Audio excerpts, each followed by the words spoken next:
그 후에 예수께서 제자들과 유대 땅으로 가서 거기 함께 유하시며 세례를 베푸시더라.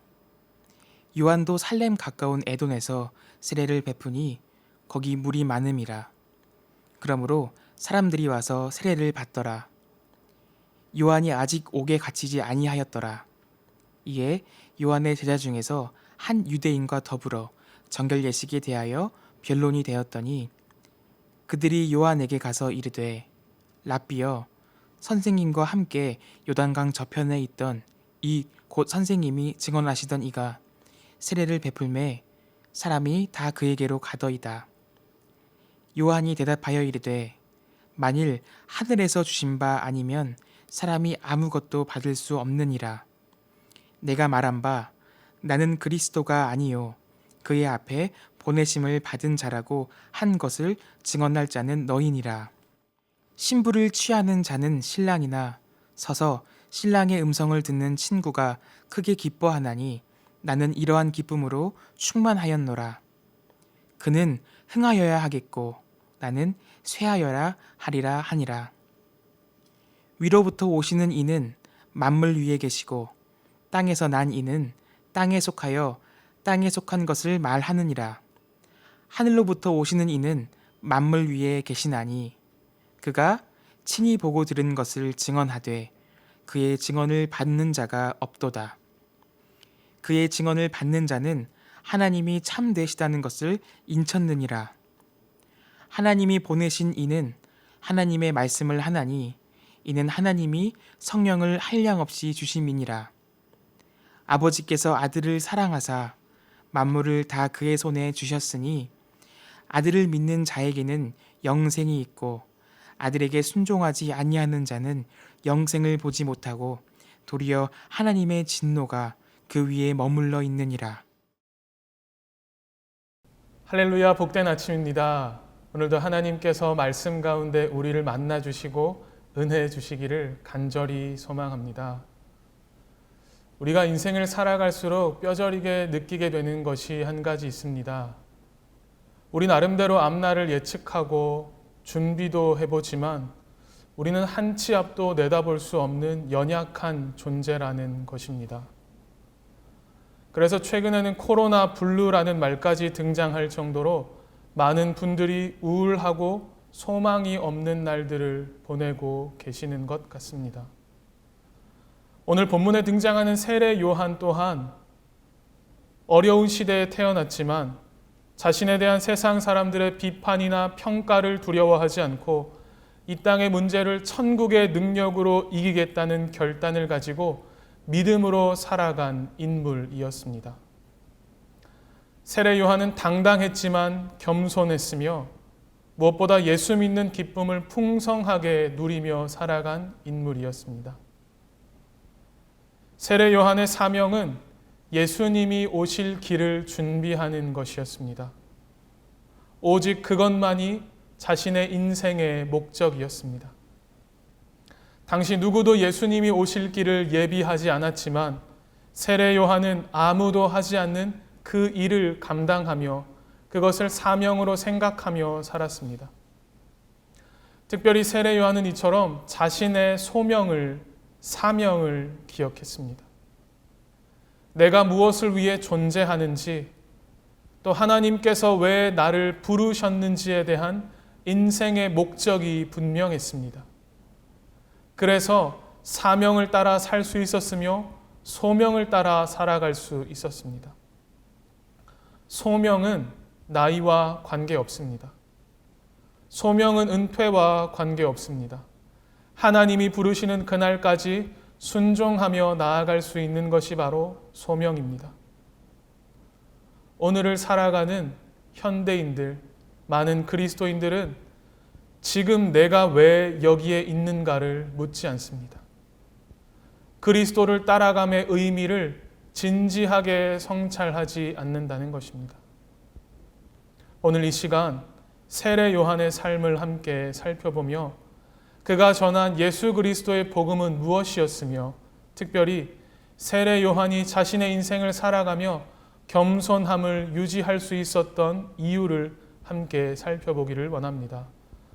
첫 번째 세례 요한은 하나님의 은혜를 깨달았기에 겸손히 살아갈 수 있었습니다.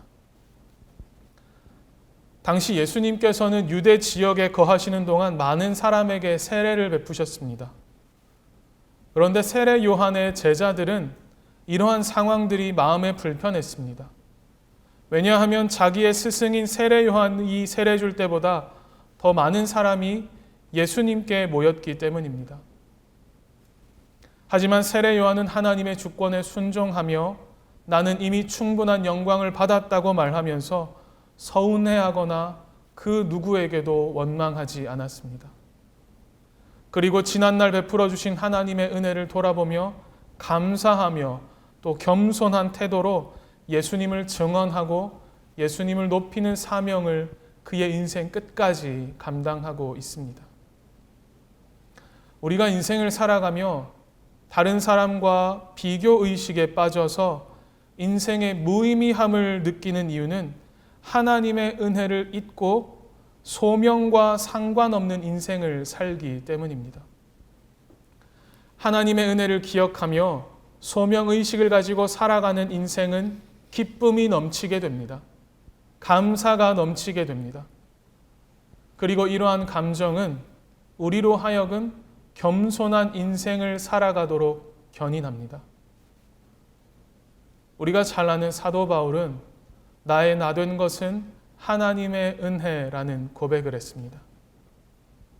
사실 이 고백은 하나님에 대한 교리적인 지식의 고백이나 세상의 질서에 대한 새로운 발견에 대한 고백도 아니었습니다.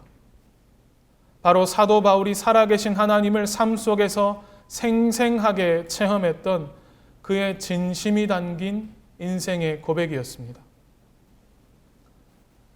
인생을 살아가며 나의 위치를 발견하고 나니 자신 안에 가지고 있는 모든 가치는 하나님의 은혜로 된 것이기에 하나님의 은혜 없이는 그 무엇도 아무런 의미가 없다는 진심이 담긴 고백이었습니다.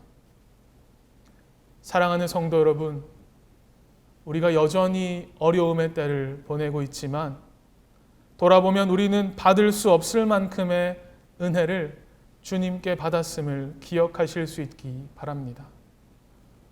우리는 복음의 빚진 자입니다. 오늘 하루도 십자가의 놀라운 사랑을 묵상하실 수 있기 바랍니다. 그리고 부활하신 하나님의 놀라운 능력을 오늘도 겸손하게 구하실 수 있기 바랍니다. 내게 주어진 작은 일이라도 하나님의 은혜요, 하나님의 섭리임을 기억하시고 고백하실 수 있기 바랍니다. 오늘도 나를 구원하신 하나님의 은혜를 고백하며 세례 요한처럼 겸손하게 살아가는 복된 하루가 되시기를 간절히 소망합니다. 두 번째, 세례 요한이 겸손할 수 있었던 이유는 자기 위치를 깨달았기 때문입니다. 역사를 변화시킨 많은 사람들에게는 두 가지 공통점이 있습니다. 하나는 자신이 마땅히 해야 할 일을 발견한 것이고, 또 다른 하나는 그 일을 이루는 데 있어서 대가와 희생을 기꺼이 감수했다는 것입니다. 우리는 인생을 살아가며 내가 마땅히 해야 할 일을 발견하는 것을 소명이라 한다면 그 소명을 이루기 위해서 그 어떠한 희생도 두려워하지 않고 담대하게 이루는 것을 용기라고 말합니다. 특별히 우리의 인생에 있어서는 소명만 있어서도 안 되고 용기만 있어서도 안 됩니다. 소명과 용기, 이 두 가지 모두가 함께 있을 때에 우리는 세상을 변화시키는 하나님의 일꾼으로 쓰임받을 수 있는 것입니다. 오늘 본문의 세례 요한은 자기 위치를 깨달았습니다. 세례 요한은 자신의 소명을 기억했습니다. 세상의 박수갈채가 자신을 향해 쏟아지는 순간에도 나는 광야에 외치는 자가 아니라 나는 광야에 외치는 자의 소리라고 겸손하게 고백하고 있습니다. 오늘 말씀의 서두에 오늘날의 그리스도인들은 내가 지금 왜 여기에 있는가와 그리스도를 따라감의 의미를 진지하게 성찰하지 않는다고 말씀드렸습니다. 우리는 자신이 누구라고 확실하게 대답할 수 있어야 합니다. 내가 누구이며 내가 어디서 와서 무엇을 하다가 어디로 가야 할 것인가에 대한 대답을 항상 준비하고 있어야 합니다. 이렇게 자신의 위치를 알고 나면 우리의 인생이 바뀝니다.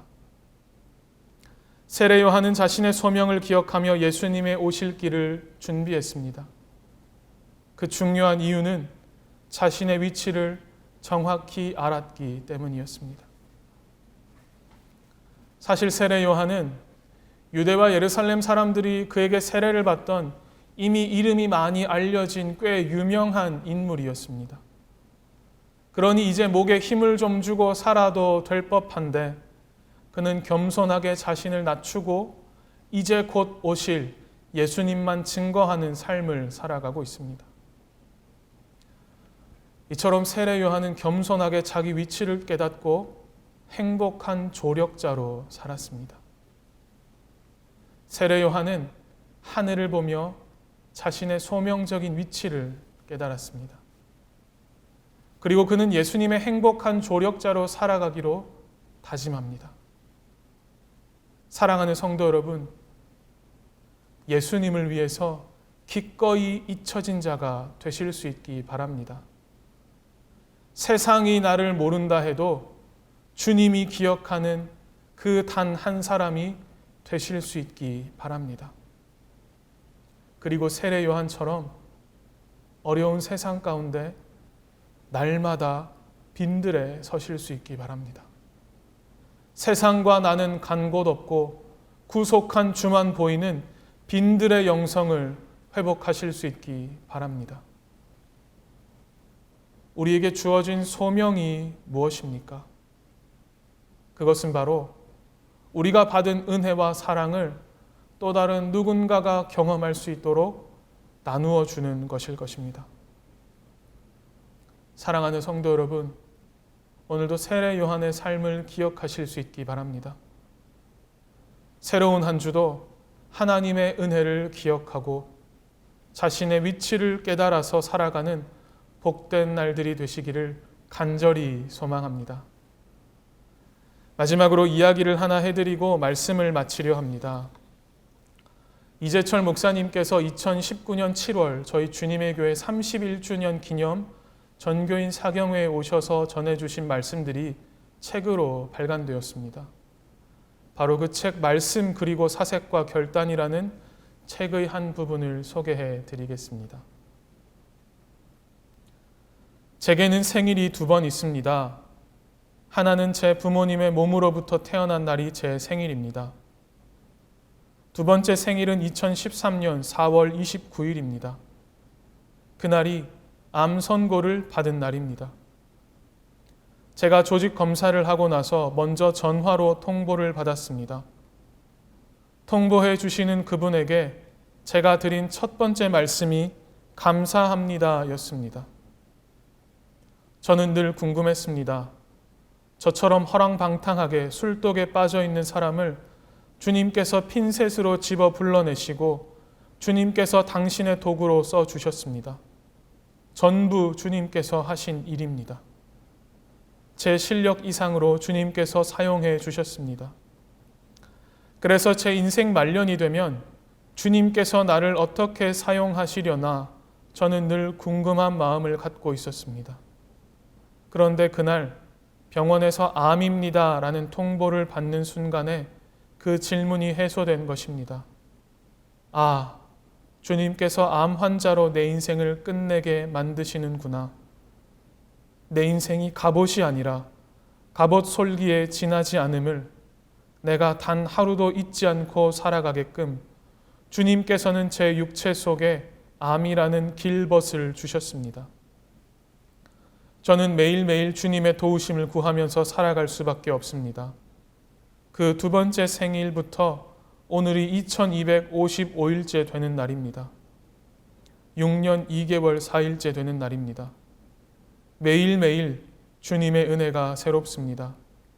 사랑하는 교우 여러분, 지금 어떤 문제 때문에 괴로워하고 계십니까? 문제가 해결될 기미가 보이지 않습니까? 감사하십시오.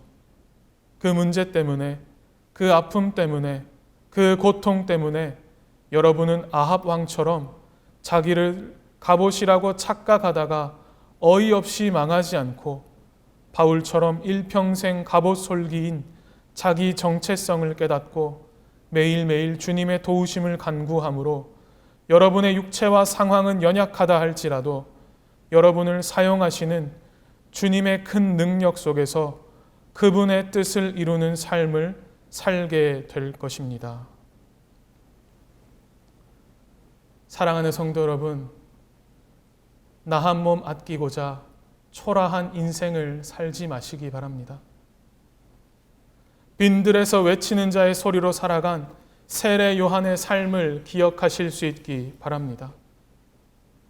세례 요한처럼 겸손하게 평생 주님을 세우는 조연으로 사는 것이 최고의 영광으로 여기며 살아가실 수 있기 바랍니다. 오늘 하루도 겸손하고 가난한 마음으로 하나님의 은혜를 돌아보고 나의 위치를 깨달아 사명의 길을 끝까지 걸어가시는 복된 하루가 되시기를 예수님의 이름으로 축원합니다.